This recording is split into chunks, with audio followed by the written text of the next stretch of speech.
/AskReddit by Reddit. Doctors of Reddit. What's your thank god they came in for a second opinion moment? I have a story of a friend who was severely mismanaged. I've probably posted it before, but I'm too lazy to look.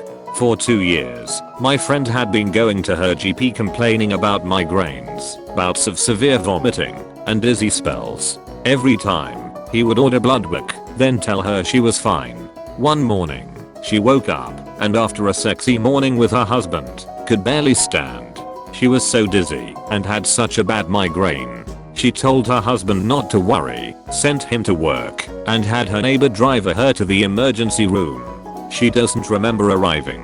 When she got there, she started acting erratic. They had to sedate her, and sent her for a CT scan of her head. There, they noticed a huge mass in her brain.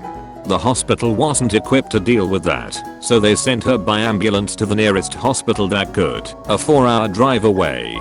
This hospital immediately sent her for an MRI. It wasn't a mass. They could actually see the mass growing as they did the MRI. No, she was having a massive stroke. She was immediately taken in for surgery. They put in a stent and had to remove most of the left side of her brain as it was all dead. Afterwards, she was in a coma for nearly 72 hours. They were uncertain if she would wake up, and if she did, if she would ever recover. Thankfully, she did. It took almost a year of physio and speech therapy, among a few others, but she has made almost a complete recovery. They even had their first child 8 months ago. Turns out, she had incredibly high cholesterol. With all the blood work that was done, her GP should have caught it. When she confronted him, he told her that her diagnosis was wrong, that she hadn't had a stroke, and had made it up. She went after his license. Please tell me she got it. I know there was an investigation ongoing. He disappeared from the province, and last she heard, he was in a different province trying to practice. Psychiatrist here. A 30-year-old man with mild depressive symptoms was in and out of the hospital fairly quickly. He was under pressure from his home life, living with 4 roommates who were making life a bit difficult for him. No suicidal thoughts. He was cleared of all psychopathologies by me and 2 other doctors. A few months later he came back. Same symptoms. However, this time he talked about 5 roommates. It felt wrong, and I digged in his story. Tried to contact his roommates. He lived alone and was severely psychotic. I have no idea to this day how he hid it so well from everyone. Edit. A few more details. The patient talked, dressed, and acted normally. However, after admitting him for a longer period, we noticed he talked with his roommates often. He was single, no contact with his family, and somehow working, however, in a routine job with little to no personal contact. After a few talks, he also claimed other people's thoughts were sometimes thrown at him and sitting on his head, and he could thus read people's minds against his will. The interesting thing about this patient was that his internal world somehow fitted the external world when asked. His roommates sounded perfectly plausible. They were not, for instance, shadow people, Vikings, 12 meter tall, and they teased him by hiding his stuff. But he ate with them, watched TV with them, so on. Normally a person with paranoid schizophrenia, paranoid meaning all types of delusions, will have multiple symptoms, sometimes easy to see for the untrained eye. The patients can dress, talk, and present themselves in odd ways, usually different from cultural norms. They can have incoherent speech, make up words and phrases, or are clearly separated from reality. Another patient of mine insisted that I was in jail for medicating him, even when we talked.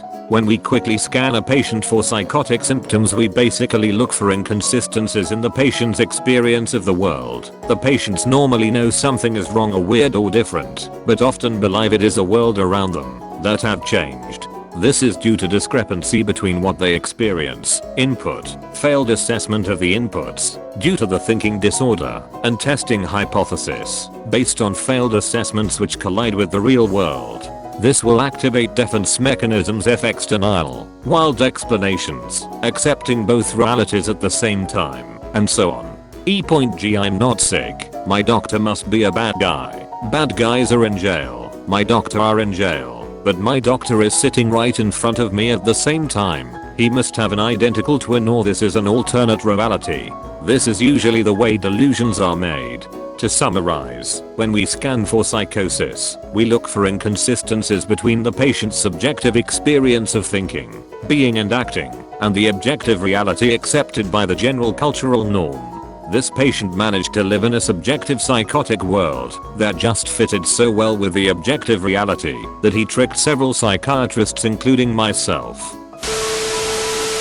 I've had a couple of gems, but the one that really sticks out in my mind actually happened about a month or so ago. A young mother brought in a 6-year-old to EmKay. She was super nice and apologetic because she thought that she was wasting my time, because she said that her son had started to develop different spots all over his body and she has no idea why. My initial first thought was chickenpox, so I had some swords and shields up ready to go for the anti-vax debate, but she claimed that she had her son vaccinated at all stages up to that point, and upon closer inspection they were massive clusters of warts.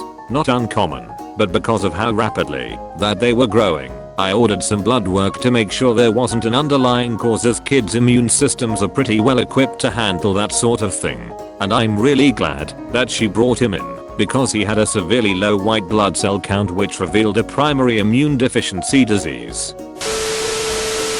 This is my second story to post here, but a great story no less. Mid-30s man walks into my office with what looks like a black eye and a broken blood vessel in the front of his left eye. He went to his primary and it was simply assumed that he got punched or hit or something, and he was dismissed. He was noted to have high blood pressure, but a script for medicine was written and a follow-up in a few months. Gentleman comes in to see me to get another opinion on the matter, and I look at him and immediately start the line of questions. How long has it been there? Do you have a headache? And when you plug your ears with your fingers, do you hear a whooshing sound? He had a cavernous sinus fistula, CCF. I sent him directly to the emergency room with his family of 4 in tow, and he was in there, or within an hour of arriving. Saved his eye and possibly his life that day. The best news, he was a kitchen guy at my local diner which I frequent, and they still treat me like royalty there when I come to eat. They all remember the time I saved one of those. Eye doctor here. I had a patient I saw several months before they came in for their visit, but well less than a year, which often means something could be wrong.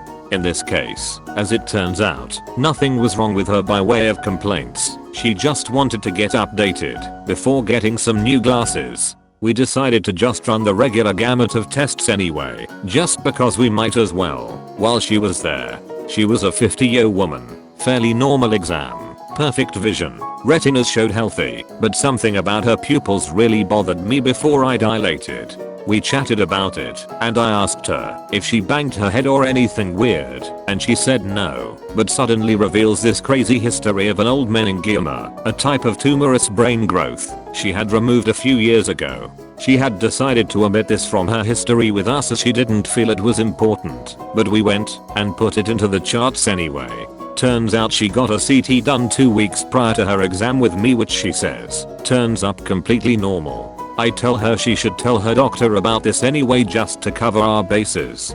Fast forward, patient shows up in my office ecstatic to tell me that my examination revealed that her tumor had returned with an incredible vengeance. She had no idea, was totally asymptomatic, and the CT she had prior to me showed what was very literally the size of a speck of dust, which the radiologist dismissed as artifact.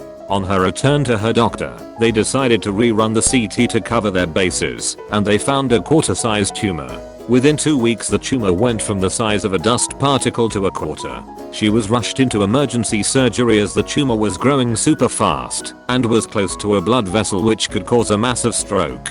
She had it removed that day and returned to me after recovery to tell me of what got discovered as a result of my testing. She is now a long-time regular patient I have been seeing for about 10 years. Edit. Thank you, kind giver of gold and silver. It's good to be gilded. Edit. For those asking about the pupils, they were asymmetric, and the larger one row acted less robustly compared to the fellow eye. This was a marked change from her previous examinations, where no pupillary defects were noted. I'm an emergency medicine doc in the Midwest USA.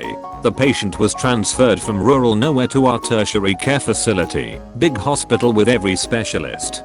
call was of really bad quality, but the transferring physician described a 21-year-old male that had rapid heart rate and breathing rate, low blood pressure, low oxygen, confusion, and a severe opacification on his chest x-ray on the right side.